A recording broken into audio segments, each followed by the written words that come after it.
Et si nous apprenions ensemble à utiliser efficacement les Smart Arts avec PowerPoint? Mais oui. Alors qu'est-ce qu'un Smart Art? Eh bien, c'est un schéma, une combinaison de formes ou pourquoi pas aussi un organigramme, tout prêt pour vous, que vous n'aurez plus qu'à modifier légèrement et remplir. Eh oui, le plus gros du travail sera déjà fait. Alors, pour en insérer un, allons dans Insertion, et là vous avez le bouton Smart Art, et ensuite vous avez plein de modèles de schémas tout prêts pour vous, et ils sont même listés ici en catégories. Alors vous pouvez voir que vous avez voilà, des cycles, ce genre de Smart Art là. Bien sûr vous pouvez ajouter ou supprimer quelques éléments sans problème, hiérarchie pour pourquoi pas un arbre généalogique, un organigramme. Allez, prenons-en un ici pour l'exemple, voilà celui-ci, ok. Et voilà, c'est déjà prêt pour vous. Ce qui signifie que vous pouvez très bien cliquer sur l'une des cases et directement la remplir avec un mot. Par exemple ici, voilà, poisson, et vous voyez, je tape, et vous remarquez que le texte s'est adapté à la case, il a été réduit en taille automatiquement. Bien sûr, nous pouvons encore modifier cela aussi. Donc voilà, je vais remplir 2-3 autres cases. Voilà, c'est fait pour par exemple classer des animaux. Et alors, si par exemple ici, il me manque une case pour les poissons, pas de souci, regardez, je clique avec le bouton droit sur cette case-ci par exemple, et je vais mettre ajouter une forme après, et clac, ça m'ajoute une forme au bon endroit. Si par exemple je voulais en supprimer une, pas de souci, voilà, je clique sur le bord de la forme, j'appuie sur la touche Delete du clavier, DELTE, ou alors je vais dans la liste à puces, ici vous voyez que j'ai une puce vide qui correspond à la case vide, et là aussi je peux appuyer sur la touche d'effacement du clavier pour le supprimer. Tout dépend évidemment de votre cas. Nous pouvons aussi ajouter des cases verticalement, par exemple je veux une sous-catégorie pour le saumon, et bien je vais cliquer avec le bouton droit, ajouter une forme, cette fois-ci en dessous. Et voilà, une autre forme en dessous, et je peux en avoir éventuellement une deuxième, ajouter une forme après, et ainsi j'ai le saumon qui peut être divisé en 2 catégories encore. Donc vous voyez que toutes les combinaisons sont possibles et c'est assez simple à utiliser. Alors ici nous avons des rectangles au coin arrondis en quelque sorte. Si cela ne vous plaît pas de souci, je clique par exemple avec le bouton droit sur la case principale, modifier la forme, et là vous avez évidemment du choix, vous avez toutes les formes disponibles, et là je vais prendre par exemple ici, voilà, l'ellipse, et voilà. Et si je veux que l'ombre soit également une ellipse, je clique bien sur l'ombre, vous voyez, rien que cette forme-là, qui est une forme à part entière en fait, modifier la forme, ellipse, et voilà, ainsi, j'ai ceci. Si par exemple je veux que cette forme-là soit un peu plus grande, rien ne m'empêche de cliquer dessus et de l'agrandir grâce aux petites boules ici dans les coins, et voilà. Alors quand vous sélectionnez le Smart Art, c'est-à-dire en cliquant voilà, dans sa zone principale, en vérifiant bien que l'ensemble soit bien sélectionné ici, comme c'est le cas, eh bien vous avez un onglet supplémentaire qui apparaît, qui s'appelle Création de graphiques Smart Art dans les dernières versions. Et là, vous pouvez directement ici, vous voyez différents modèles pour changer un peu son apparence. Je vais dérouler le tout. Comme vous pouvez le voir, on peut avoir ici des modèles différents ou pourquoi pas aussi des petits effets 3D qui peuvent être sympas, qui peuvent aussi donner une touche de modernité à notre Smart Art. Tout dépend un peu de ce que vous préférez. Voilà, moi je vais garder ceci avec des bords légèrement en relief. Si vous manquez de temps et que vous voulez rapidement changer un peu les couleurs, vous avez le bouton ici modifier les couleurs avec là aussi quelques autres exemples. Vous voyez 2 colorations.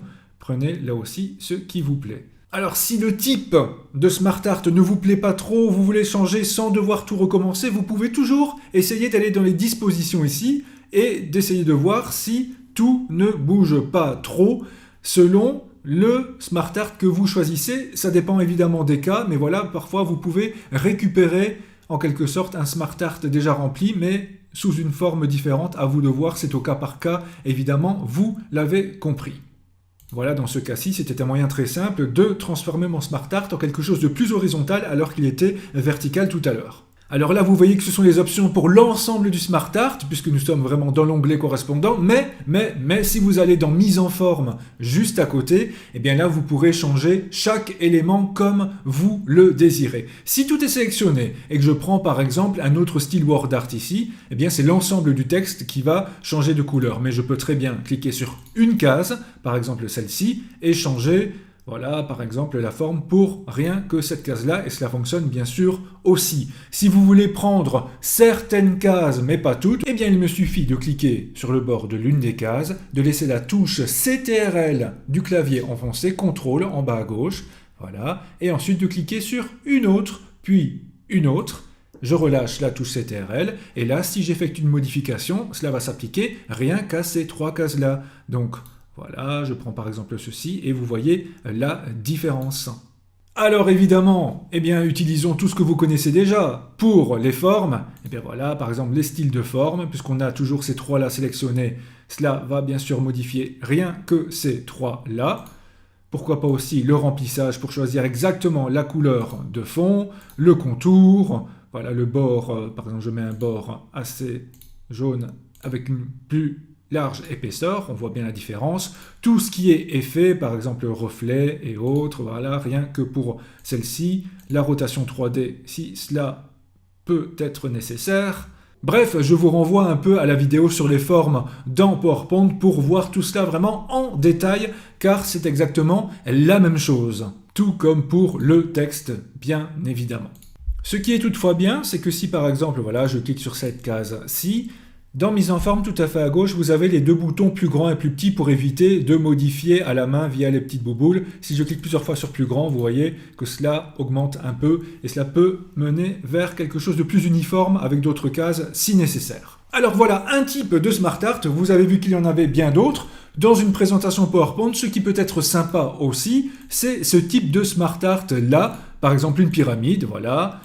On l'insère, nous pouvons remplir le texte comme nous le voulons, et si par exemple il manque un étage, pas de souci, je clique avec le bouton droit sur la dernière forme, ajouter une forme, et ici on va mettre après, eh oui, en fait si on met après, ça en ajoute une en dessous, parce que si j'avais mis ajouter une forme en dessous, eh bien ça ajoute en fait une forme à côté. Vous voyez, tout dépend du type de Smart Art, il faut juste s'y habituer, si l'un ne fonctionne pas, l'autre fonctionnera, c'est promis. Et voilà donc comment créer par exemple une pyramide de Maslow ou autre facilement. Autre exemple de Smart Art assez sympa aussi, dans la catégorie par exemple processus, vous voyez ici quelques formes reliées par des flèches, par exemple des lignes du temps, des modèles d'avancement ou autres, par exemple ceci dans un PowerPoint sera quand même très joli, voilà, quand on veut montrer un peu la progression de quelque chose, je vais changer un peu la couleur de la flèche pour qu'elle soit un peu plus visible, allez prenons par exemple ceci, voilà, ça c'est parfait, vous pouvez par exemple remplir chaque partie avec du texte. Et là, vous vous dites, oh zut, j'en aurais voulu 2 de plus pour mon exemple. Eh bien, on clique avec le bouton droit ici sur la partie 3, ajouter une forme après. Voilà, comme ça, je peux mettre 4. Et si nous en voulons une 5e, clic droit, ajouter une forme après. Et ainsi, nous avons 5. Et ainsi, vous pouvez vraiment avoir toutes les combinaisons possibles selon le sujet que vous présentez dans votre PowerPoint. Et vous avez vu, c'est propre, c'est nickel, et cela nous a pris seulement quelques secondes. Donc, plein de choses possibles avec les Smart Art. Allez voir un peu toutes les combinaisons, essayez-les, vous verrez, il y en a qui sont assez particulières, mais bien sympathiques. N'hésitez pas à vous abonner à la chaîne si vous aimez ce format, cela me permettra d'encore en faire plein, longtemps, c'est promis. À très bientôt.